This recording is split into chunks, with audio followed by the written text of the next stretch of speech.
Misalnya nih, kalian berencana mau buat 2 kelas nih. Ya, ada 2 kelas ya. 1, jadi kalian tahu nih data dari sekolah itu hasil belajar rendah. Gimana ya supaya meningkatkan hasil belajar? Saya pakai model deh. Modelnya menurut saya itu yang bagus tuh DL. Satu lagi, tadi si Tanti bilang GL. Nah, ini menurut si Tanti. Pakai medianya itu, dia bilang. Tadi ya. Nah, ini eksperimen 1, ini eksperimen 2. Dua-duanya plus. Dua-duanya ini plus. Nah ya, maka di sini nanti ada perlakuan 1. Ini perlakuan kedua. Perlakuannya apa? Diajar dengan model discovery learning ditambah media. Yang di sini diajar dengan generative learning ditambah dengan kemudian diukurlah D-nya, hasil belajarnya. Ini desain namanya. Biasanya digambarkan begini bentuknya.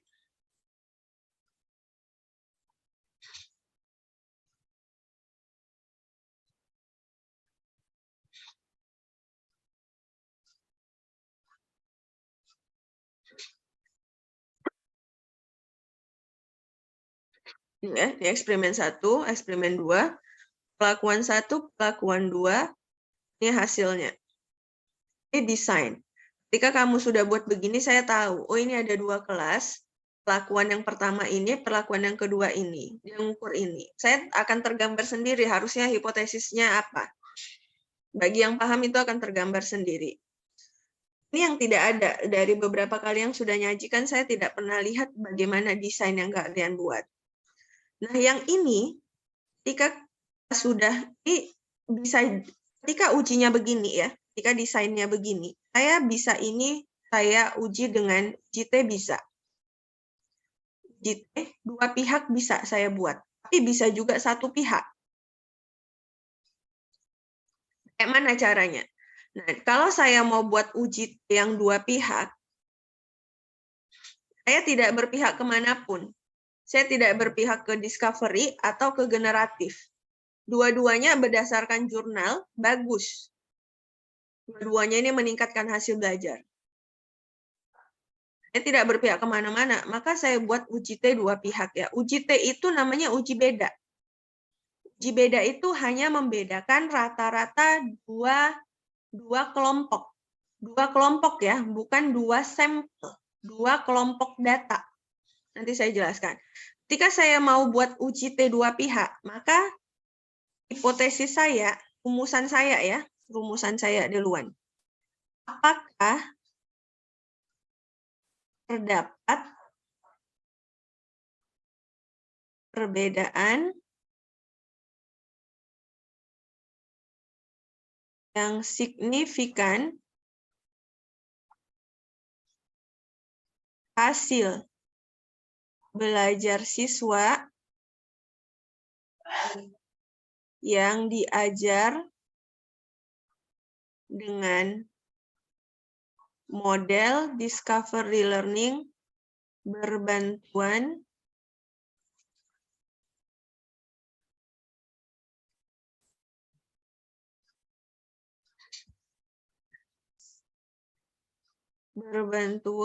media set dibandingkan hasil belajar siswa yang diajar dengan model GL berbantuan media. Nah, medianya sama nih, modelnya aja yang beda. Ini dia. Apakah ada perbedaan yang signifikan? Ketika saya bertanyanya begini, maka ini jadi saya langsung tahu. ini adalah uji T dua pihak. Ketika saya baca ini saja di rumusan masalah, saya bisa pastikan di belakangnya itu bahwa hipotesisnya, HA-nya, terdapat perbedaan yang signifikan hasil belajar siswa yang diajar dengan model DL berbantuan media PET dibandingkan hasil belajar siswa yang diajar dengan model GL berbantuan media PET. Saya udah langsung tahu, ini pasti 2 kelas. Ini pasti uji T dua pihak. Gitu. Hipotesis dari rumusan masalah diambil ya. Tinggal hilangkan kata apakahnya, kemudian ini hilangkan tanda tanyanya. Kalau saya mau buat uji T satu pihak, boleh. Desain saya itu ini sama, ini desain saya tetap begini, tapi rumusan masalah saya jadi satu pihak. Boleh. Saya beranggapan bahwa discovery learning mempunyai hasil yang lebih bagus daripada generatif. Kenapa? Karena menurut saya pada discovery dia langsung menemukan, misalnya begitu. Tapi generatif ini juga bagus. Saya hanya berasumsi bahwa DL ini lebih bagus. Saya ganti rumusan masalah saya. Apakah hasil belajar siswa yang diajar dengan model discovery learning berbantuan media PET lebih baik dibanding hasil belajar siswa yang diajar dengan DL berbantuan media PET? Itu uji T juga. Satu pihak.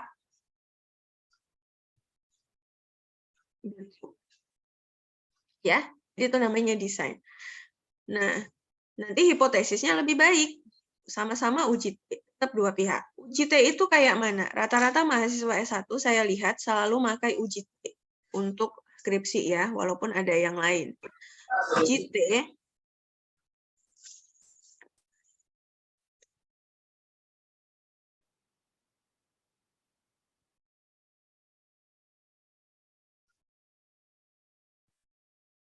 Uji T namanya uji beda, disebut uji beda. Membedakan 2 kelompok. Jadi ngajar statistik ini ya.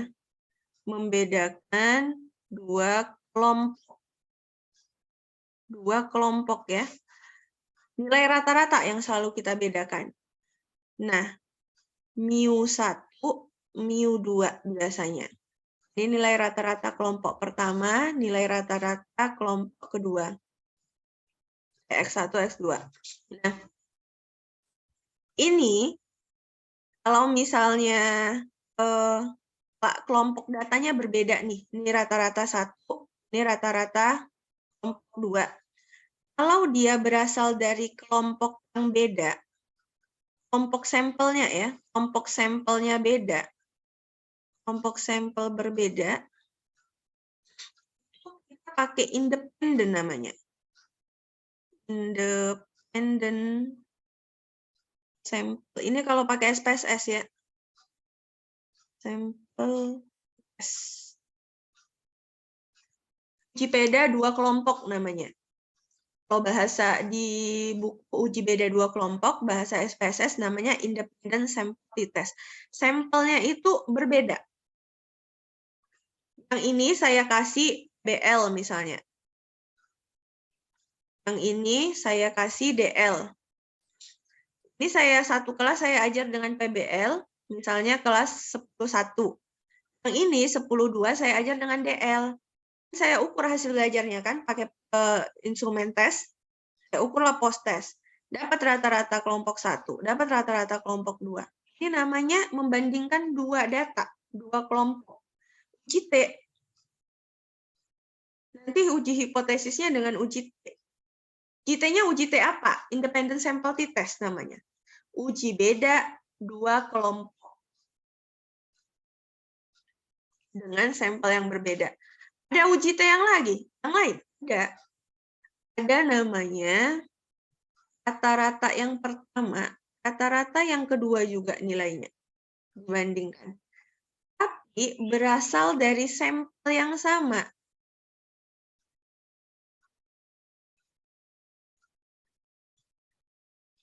Kayak mana contohnya? Ya, tadi ini misalnya di 10, MIA 11, MIA 1 misalnya. Ini anak 11, MIA 2. Nah, yang ini sama satu kelas. 11, MIA 3 misalnya. Jadi Bu, ini dapat dari mana? Kan cuma satu kelas. Ini nilai sebelum treatment, sebelum perlakuan. Yang ini nilai setelah pelakuan. Nah, ini misalnya pretest, ini post-test. Ada dua data juga di sini, Ananda. Ini rata-rata nilai pretest, ini rata-rata nilai post-test. Yang ini tadi, Bu, rata-rata nilai post-test. Kalau kalian ngukurnya hasil belajar, hanya kata di judul itu hasil, itu biasa kita pakai post-test. Tapi kalau kalian bilangnya peningkatan hasil belajar, biasanya orang pakai gain. Nah, untuk mengukur gain itu kita perlu data pretest. Jadi Bu, kalau untuk yang desain kayak gini, kita nggak perlu melakukan pretest, Bu. Oh ya perlu. Perlunya untuk apa? Untuk mengambil sampel. Jadi setelah ini sampel satu kelas kalian ambil, tidak mesti semuanya jadi sampel. Ambillah yang mempunyai nilai rata-rata dari awal itu sama. Nanti saya jelaskan berikutnya. Bedanya dua ini paham? Paham ya? Sama-sama membandingkan dua data kita kan? Tapi ini sampelnya beda. Ini orangnya beda satu kelas dengan yang ini. Ini sama orangnya, tapi diukur sebelum dan sesudah. Inilah yang sering kalian pakai tuh berapa kali ngaji. Apakah terdapat pengaruh model pembelajaran PBL dengan ini terhadap hasil belajar? Ini yang kalian lihat, keseringan saya lihat ya. Nah, jadi sebelum dikasih model pembelajaran X, berapa nilainya?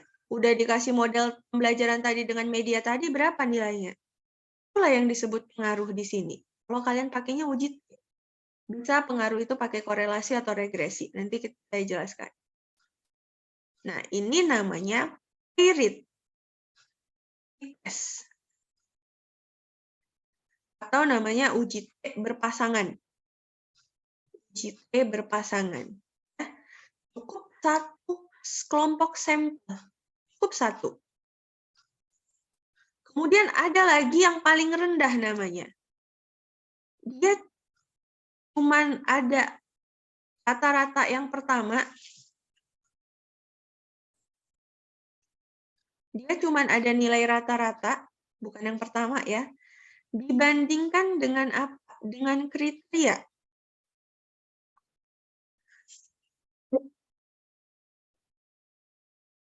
Misalnya, kalau kita orang pendidikan, dengan KKM. KKM-nya berapa? 75. Ini satu juga. Kelasnya diambil 10 MIA 2 misalnya. Diajar nih. Pakai PBL misalnya. Kelas makro media flash. Dibandingkan dengan apa? Dengan KKM. Apakah rata-rata hasil belajarnya ini tergantung kalian mau berbeda signifikan dengan KKM, lebih tinggi dari KKM, atau minimal mencapai KKM. Bunyi hipotesisnya terserah kalian.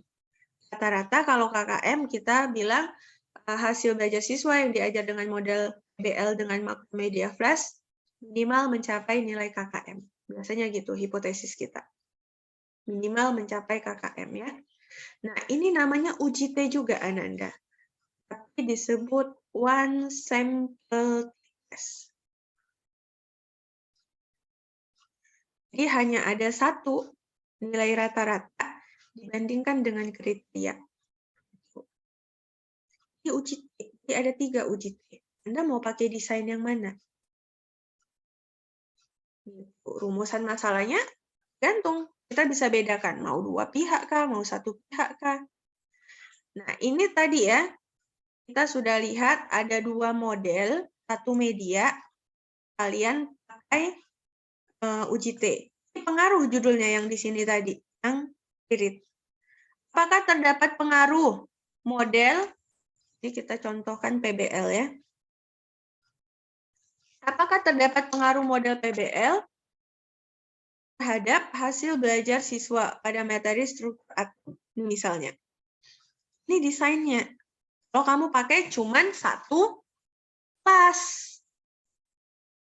Nah, rata-rata Ananda ya, yang pakai kata pengaruh itu seringan regresi atau korelasi. Contoh yang paling sering itu kayak mana? Begini. Jadi ketika Anda gunakan kata pengaruh itu, paling bagusnya begini desainnya. Boleh regresi, boleh korelasi. Saya contohkan.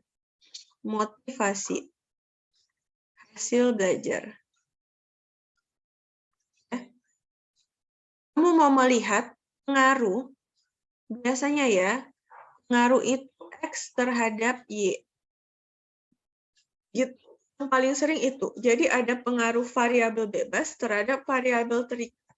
Kalau mau buat kata judul pengaruh, paling baik itu ini, pakai regresi atau korelasi. Tapi bukan berarti ketika kamu pakai perit nggak boleh pakai pengaruh ya, boleh. Ini juga tadi boleh. Pengaruh model PBL terhadap hasil belajar. Desainnya jadi gini, data sebelum dan data sesudah. Nah, begini juga boleh. Tapi ini lain desain ya. Kita melihat pengaruh X terhadap Y. Motivasi dalam hal ini adalah X. Hasil belajar Y. Kita mau ngukur hasil belajar. Tingkat itu Y ya.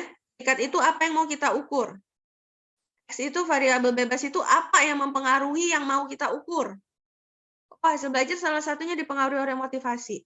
Pakai apa ngukur motivasi? Pakai angket, Kak. Nggak tahu kalian motivasi dia kalau nggak pakai angket. Bisa diobservasi motivasi itu. Mana ngamatin motivasi? Mana tahu kita. Angketnya dari mana? Dari disusun berdasarkan indikator yang disebut motivasi. Motivasi itu ada banyak. Motivasi internal, motivasi eksternal. Yang mana nih yang mau kalian ukur? Itu didefinisikan operasional. Tadi juga saya lupa tuh. Definisi operasional itu Ananda, tolong dicatat ya. Yang didefinisikan itu adalah variabelnya biasanya. Jadi variabel kita itu apa? Itu kita definisikan. Misalnya motivasi. Motivasi yang dimaksud dalam penelitian ini adalah motivasi eksternal, yaitu begini, yang akan diukur melalui menggunakan instrumen non-tes berupa angket yang disusun berdasarkan ini. Gitu isi definisi operasional. Nah, apalagi variabel yang ada di judul hasil belajar. Hasil belajar variabel kan terikat. Definisikan lagi dianya. Hasil belajar yang dimaksud dalam penelitian ini adalah dana kognitif berdasarkan taksonomi Bloom yang diukur yaitu C1 sampai C4 menggunakan instrumen tes berupa soal pilihan ganda. Itu yang kita definisikan ya. Jadi variabelnya. Nah, ini melihat pengaruh ya. Ini tadi melalui angket, ini melalui pilihan ganda. Instrumen tes pilihan ganda. Ukur kalian motivasinya 40. Waktu diukur hasil belajar, post tes ya, 80 misalnya. Di sini terukur 20, hasil belajarnya 70 misalnya. Di sini 50, di sini 75, dan seterusnya. Ini X, ini Y. Ini namanya regresi boleh, korelasi enggak ya? Regresi. Ini kayak mana, Bu? Berapa kelas ini, Bu? Satu kelas juga boleh. Cuma satu kelas.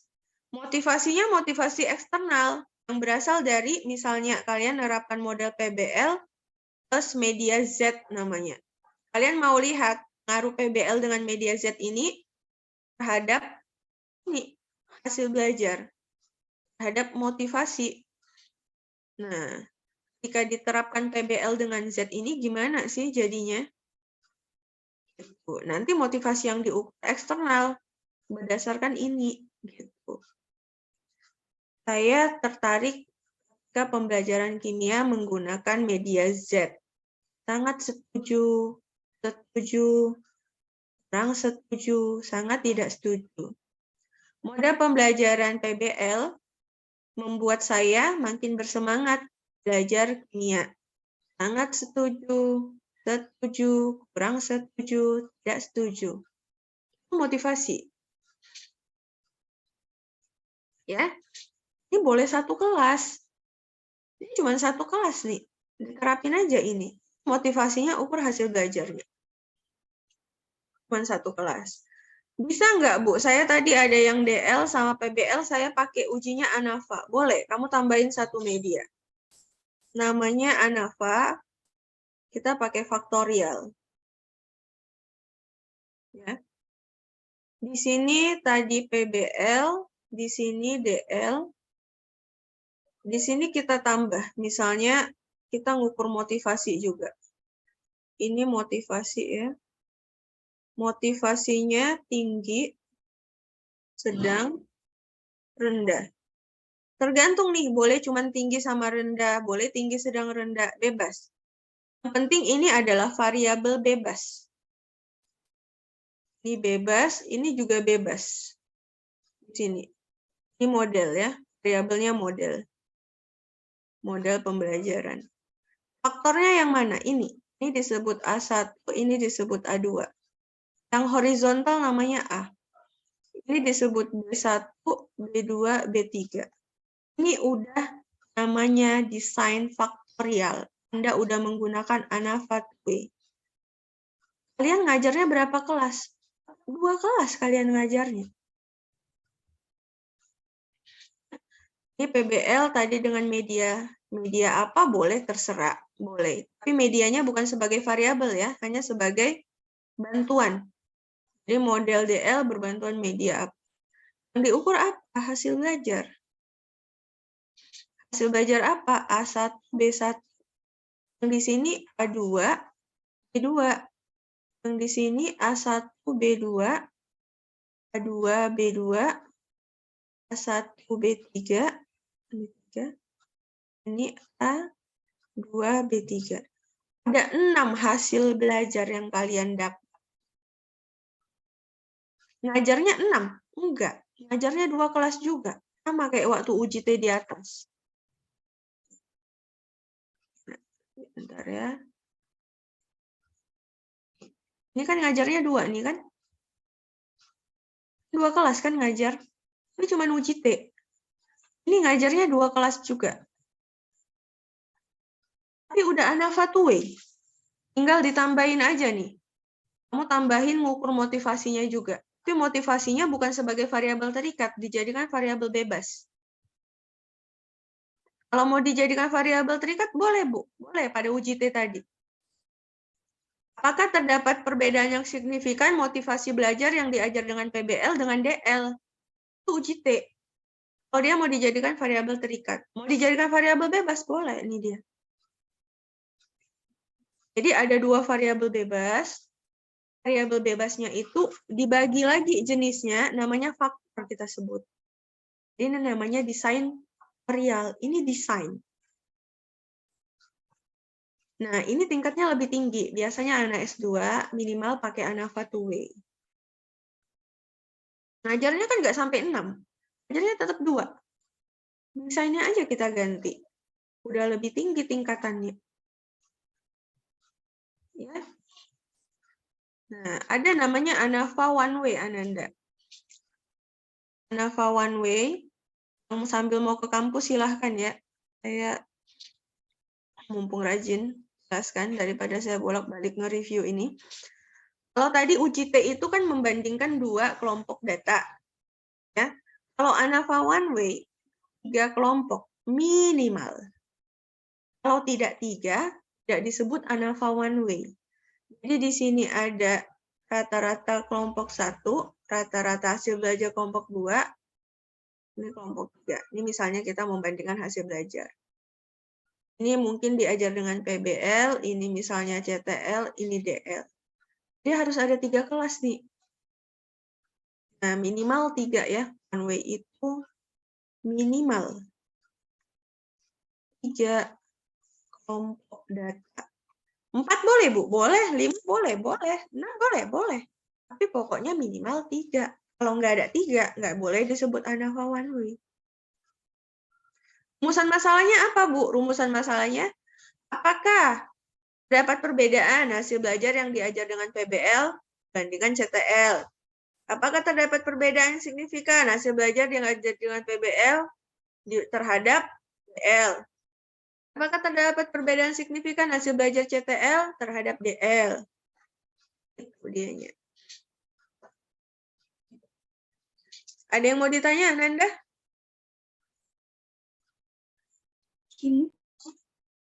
Silakan, Debbie. Saya kan Bu ada buat rumusan masalah yang saya udah pakai yang uji T yang pasangan yang untuk satu kelas itu Bu. Terus kan di rumusan masalahnya ada korelasi. Jadi saya itu pakai yang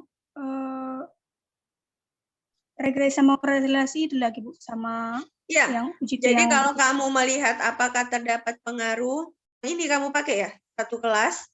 Iya Bu. Nah, jadi kamu hipotesis yang pertama, kalau ini apakah terdapat pengaruh apakah terdapat pengaruh penerapan PBL dengan media A terhadap hasil belajar gitu kan? Kamu ngukurnya data pretest sama post-test. Berarti kamu pakai PERIT untuk uji hipotesis yang ini, yang pertama. Nanti HA kamu terdapat pengaruh penerapan model ini terhadap hasil belajar. Kemudian kamu kan ngukur korelasi lagi kan? Kalau korelasi apa yang kamu korelasikan? Atau regresi? Minat belajar terhadap hasil belajar. Minat. Kamu minatnya diukur 2 kali atau cuma sekali? Kayaknya saya ukurnya 2 kali. 2 kali. Sebelum belajar sama sesudah. Bedanya apa? Iya. Nah, kalau begitu, minat yang kalau kamu ngukurnya sebelum sama sesudah, berarti itu minat yang berasal dari kelakuan kamu ya. Itu dibedakan nanti nyusun instrumennya. Berarti minat mereka, minat eksternalnya, minat ketika sudah dikasih perlakuan ini. Kalau diukur sebelum dan sesudah. Ya, itu minatnya sama, tetap pakai PERIT.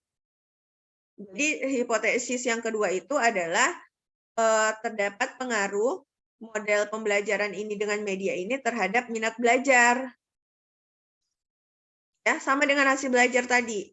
Kata-katanya diubah menjadi minat yang kedua. Tetap ujinya pakai PERIT. Kamu bandingkan minat yang sebelum dengan minat sesudah perlakuan.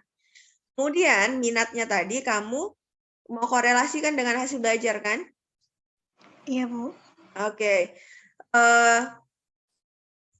Kalau korelasi itu gini bedanya Ananda sama regresi. Kalau regresi, apakah terdapat pengaruh X terhadap Y? Tidak bisa dibalik. Apakah terdapat pengaruh Y terhadap X? Itu kalau regresi. Kalau korelasi, kita nggak bisa membedakan antara X dengan Y. Ini ya, supaya kamu tahu. Kamu pakainya regresi atau korelasi. Ini semua ya, Ananda ya. Jadi kalau regresi, itu pengaruh X terhadap Y. Dia kalau kita ubah Y terhadap X, itu jadi aneh. Jadi aneh. Itu berarti kita pakai regresi. Kalau kita korelasi, biasa kalau korelasi kita nanti melihat hubungan, kemudian kita lihat berapa persen sih kontribusinya kalau sudah pakai kata korelasi ya. Nah, korelasi ini boleh pakai kata hubungan, boleh juga pakai kata pengaruh. Boleh juga pakai kata pengaruh. X terhadap Y. Nah, kalau dibalik Y terhadap X, ini sama aja. Anda akan susah membedakan yang mana X dan Y. Ini susah dibedakan. Kita lihat contohnya ya, supaya bisa di ini. Saya mau lihat panen kelapa sawit, hasil panen. Hasil panen kelapa sawit. Apa aja kira-kira yang mempengaruhi hasil panen kelapa sawit? Ini Y saya.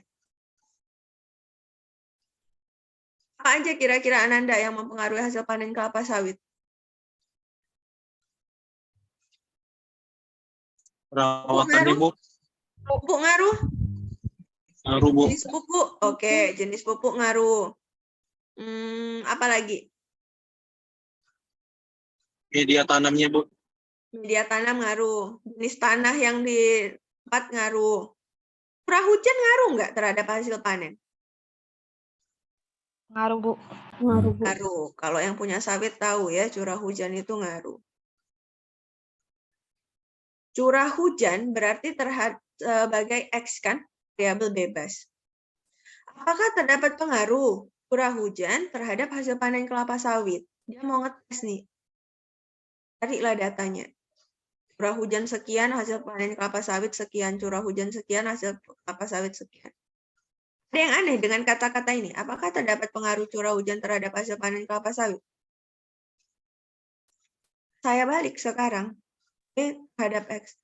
Apakah terdapat pengaruh hasil panen kelapa sawit terhadap curah hujan?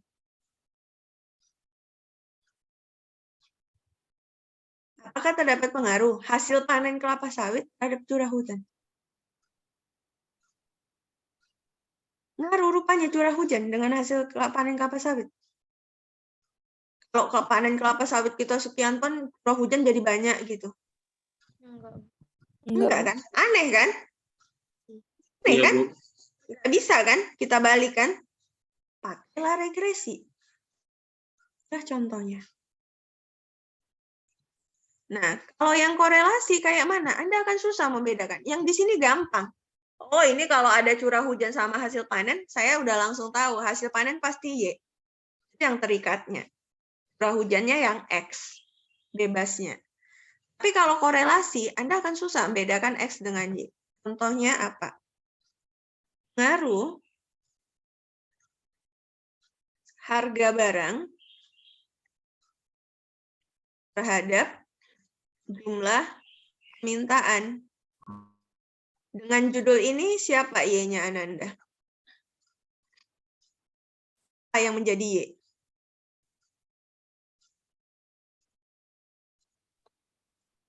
Ngaruh harga barang terhadap jumlah permintaan. Y-nya apa? Jumlah permintaan, Bu. Jumlah permintaan. Ini X ya. Saya balik sekarang. Ngaruh jumlah permintaan terhadap harga barang. Bisa jumlah permintaan itu mempengaruhi harga barang? Bisa nggak? Bisa, Bu. Bisa, Bisa. Bu. Harga barang mempengaruhi permintaan? Bisa. Bisa, Bu. Bisa, Bu. Jika dibalik dua-duanya itu memang saling berpengaruh, maka Anda boleh pakai korelasi. Nah, ketika korelasi, Anda akan melihat berapa persen kontribusinya. Nah, yang mempengaruhi jumlah permintaan apa aja? Salah satunya harga barang. Yang lain kualitas misalnya. Tapi harga barang ini berapa kontribusinya? Mungkin 70%.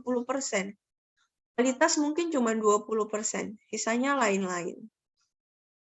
Gitu. Harga barang tinggi, jumlah permintaan biasanya turun. Kalau jumlah permintaan tinggi, harga barang biasanya naik. Sama kayak masker. Anda ingat masker waktu zaman COVID? Saya beli masker. Itu kalau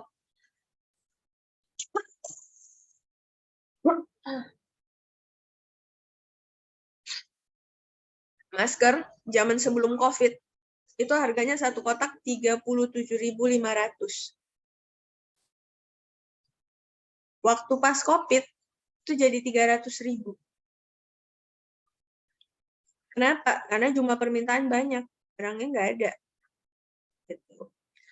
Harga barang mempengaruhi jumlah permintaan. Harga cabai tiba-tiba 80.000 sekilo. Belinya jadi seon lah. Gitu. Harga cabai sekilo 12.000. Saya pun beli biasa berkilo-kilo. Saya blender, saya freezer kan. Ya. Jadi bisa ya bedain antara regresi sama korelasi ya. Nah, kalau tadi si Debbie, kamu melihat minat terhadap hasil belajar, Deb. Iya, Bu. Oke, kira-kira cocoknya regresi atau korelasi? Regresi. Regresi. Maka kamu nanti pakai yang regresi. Maka nanti uji kamu itu uji perit 2 kali untuk hasil belajar dan minat. Kemudian yang hipotesis ketiga pakai regresi. Ya. Gitu. Ada lagi Ananda yang mau ditanya? Saya, Bu. Reski silakan. Ini yang lain. Kalian jam berapa masuk? Yang berikutnya? 11.20. Masih bisa ini? Masih. Nggak mau jalan ke kampus? Enggak. Oh, enggak. Apa? Daring? Ini daring, Bu. Oh, saya kira luring. Kemarin kata si Sahrul luring. Oke, apa yang mau ditanya, Reski? Kalau misalnya mau melakukan pembuatan media, Bu, kayak modul gitu, Bu? Pengembangan. Iya, Bu. Kamu mau penelitiannya apa? Kuantitatif atau R&D? R&D itu Research and Development, berarti pengembangan. R&D. Kalau pengembangan, kamu harus mengikuti ini tahap pengembangan.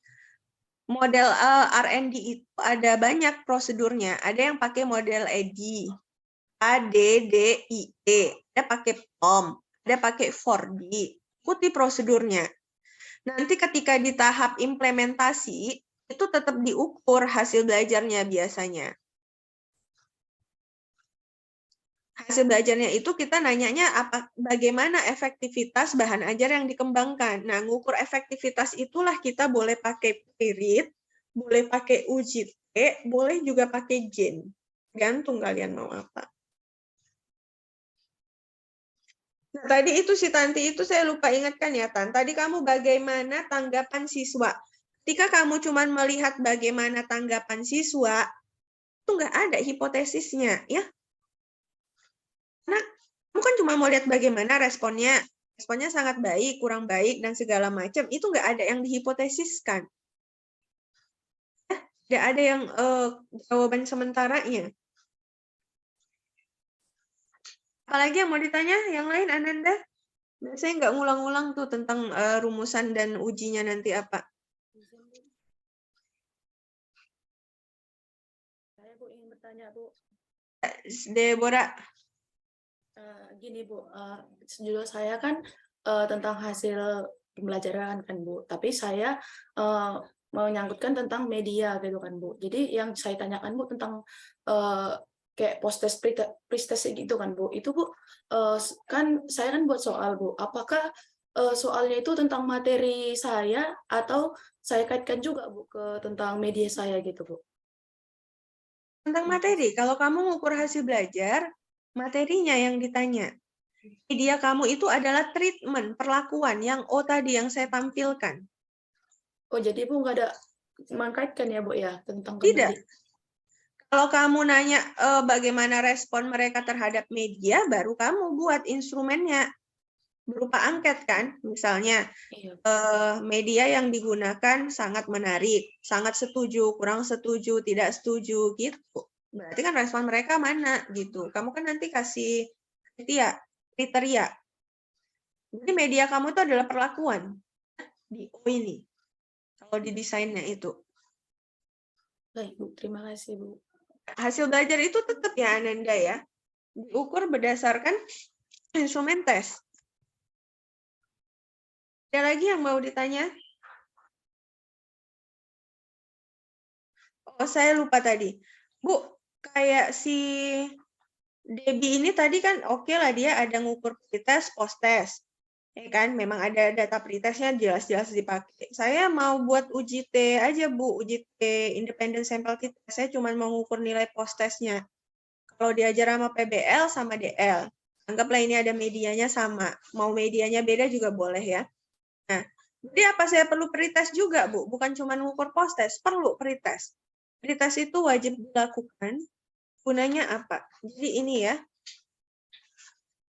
Saya mau buat lomba lari nih, Ananda. Ini garis start saya. Ini garis finish. Ini anggap rata ya. Ini rata nih. Ini lomba lari, ini orang di sini. Adil, kalau startnya sama, finishnya sama, adil. Adil. adil. Inilah post-test kalian, si siswa. Inilah pretest itu. Apakah nilai pretestnya sama semua, Ananda? Tidak, Bu. Tidak. Tapi kalian ngukur post-testnya sama, kan? Post-testnya kan Anda anggap sama, kan? Iya, Bu. Iya. Jadi, nggak boleh. Pretestnya itu kayak mana, Bu? Nanti nilai pretest itu ada yang begini itu.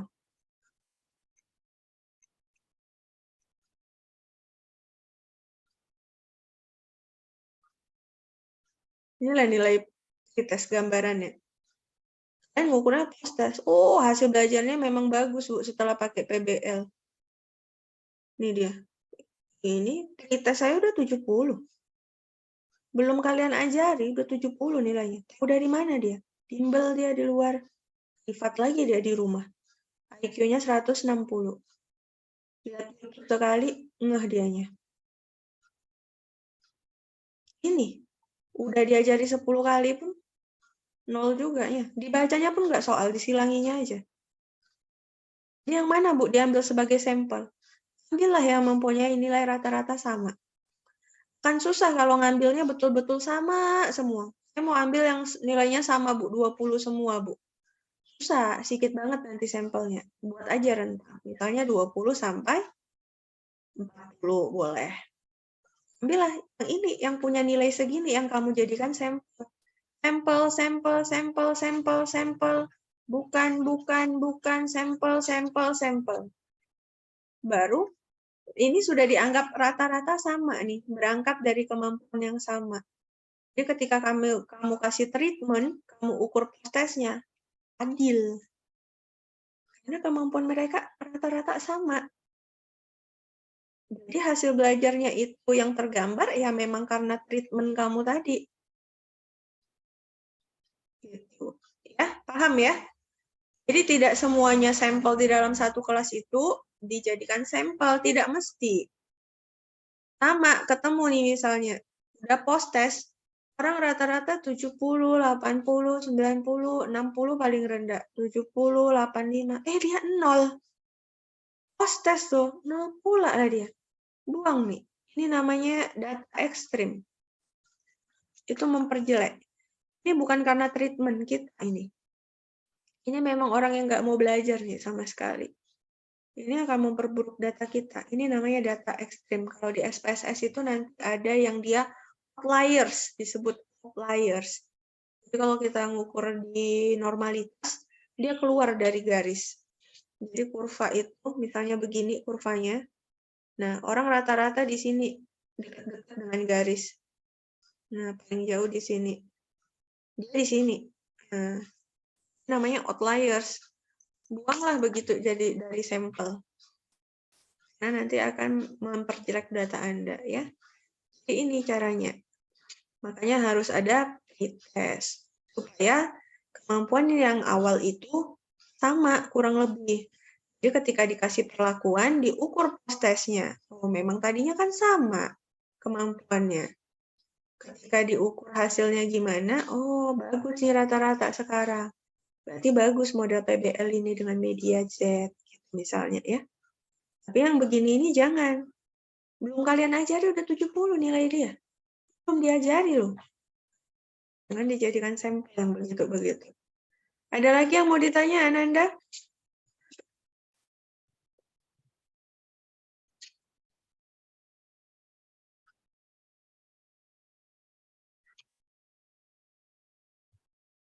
Paham ya? Paham?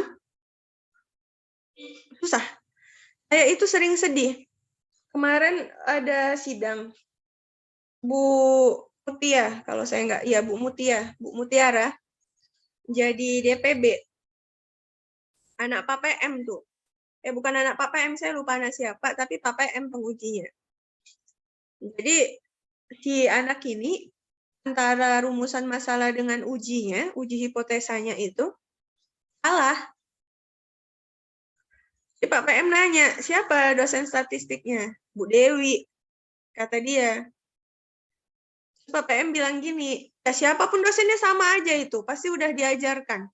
Tapi kalau kamu buatnya begini-begini, kamu harusnya begini-begini. Kan kalau begini nanti diubah nih. Kamu jadi ubah data lagi. Jadi saran saya rumusan masalah kamu aja yang diganti, digituin Pak PM. Jadi diceritain Bu Mutiara ke saya. Bu Mutiara bilang, Kak, boleh kami belajar statistik sama kakak, soalnya sudah lupa, begitulah kan. Kemarin soalnya lihat anak orang yang sidang, terus diuji Pak PM, dibilang begini. Saya dalam hati tahu gimana.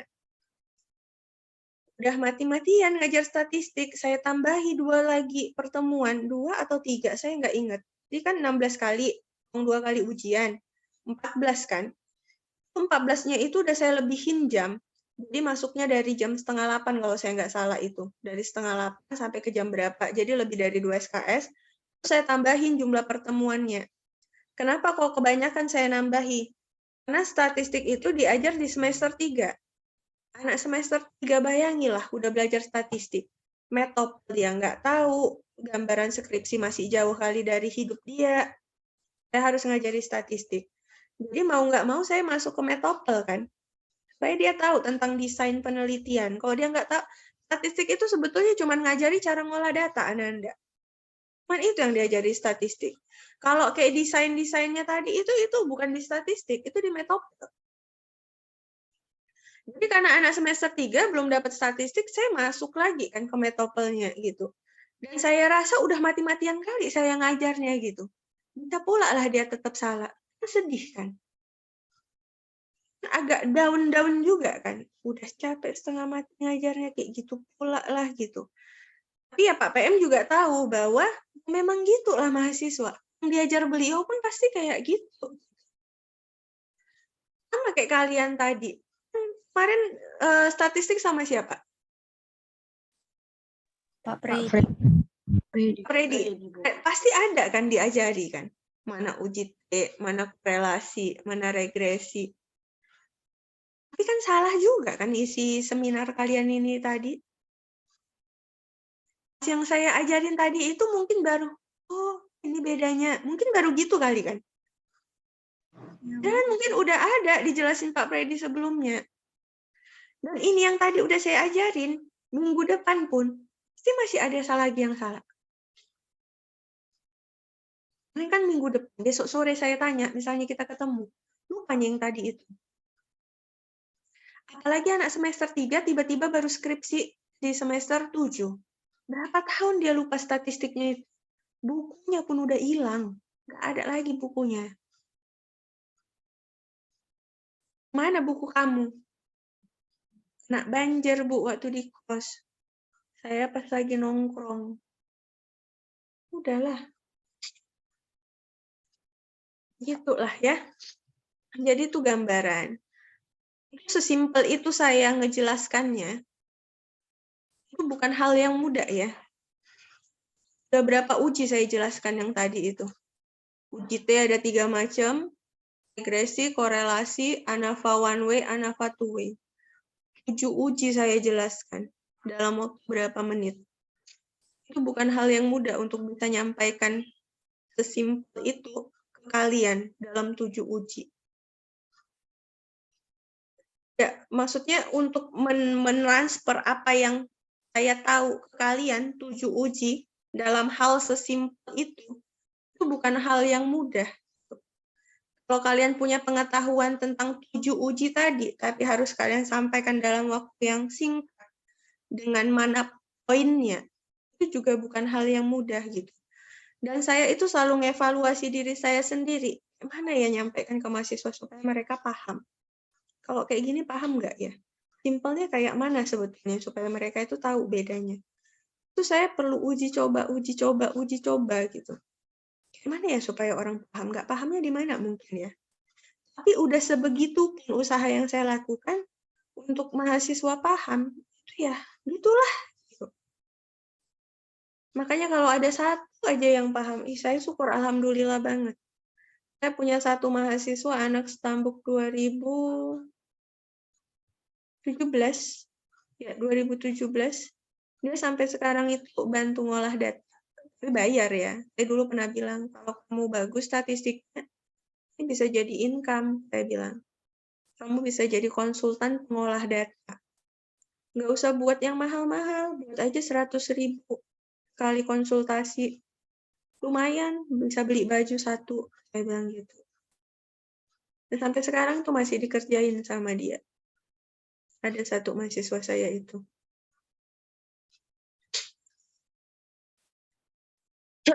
Jadi tergambar, ada yang ngerti yang tadi saya jelasin? Untuk uji tadi yang 7 itu? Ada yang ngerti? Kalau yang nggak ngerti pasti mungkin banyak ini. Entah apa pun dibilang ibu ini. Ada yang ngerti Ananda? Boleh nganggukkan kepala?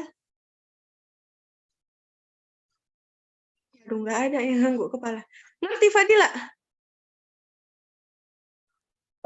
Iya, Bu. Ngerti yang tadi saya jelasin? Ngerti, Bu. Ngerti, Bu. Ngerti, Bu. Ngerti ya? Jadi nanti bedain ya Ananda ya. Tergantung kalian desainnya mau kayak mana, ujinya itulah tadi kira-kira. Makanya saya selalu nanya, desainnya apa? Jadi buat dulu desain kalian ya. Ya, sama kayak si Debbie tadi, Debbie itu mau ngukur hasil belajar, mau ngukur minat. Ngukur minat, dia boleh pakai irit. Tapi kalau ngukur hasil belajar sama minat, hanya cuman korelasi aja juga boleh. Terus kalau si Debbie mau nambahin satu aja lagi model, Debbie, kamu udah bisa pakai faktorial. Gitu. Jadi tergantung ya, kayak mana mau desainnya. Untuk rumusan masalah nanti akan saya bantu, tapi yang penting desainnya dulu difikskan. Kalau desainnya tidak fix, saya tidak tahu mau buat rumusan masalah apa. Nah, Tanti ini kamu belum fix tadi kan, Tanti? Gitu. Tapi kalau si Tanti tadi mau tetap satu kelas, pakai Perit. Sama kayak yang si Debbie berarti ya, Tanti ya. Satu kelas. Oke, kita sampai sini dulu ya, Ananda ya. Yang belum submit tugas silahkan disubmit. Yang sudah saya review silahkan direvisi. Yang belum maju sambil direvisi. PowerPoint-nya dibuat sebaik mungkin. Disajikan hanya 10 menit. Nanti waktu kalian sempro itu waktu yang diberikan ke kalian cuma 10 menit, Ananda. Ya. Saya sudahi dulu. Assalamualaikum warahmatullahi wabarakatuh. Selamat pagi. Selamat pagi. Pagi, Bu. Lagi, Bu. Lagi, Bu.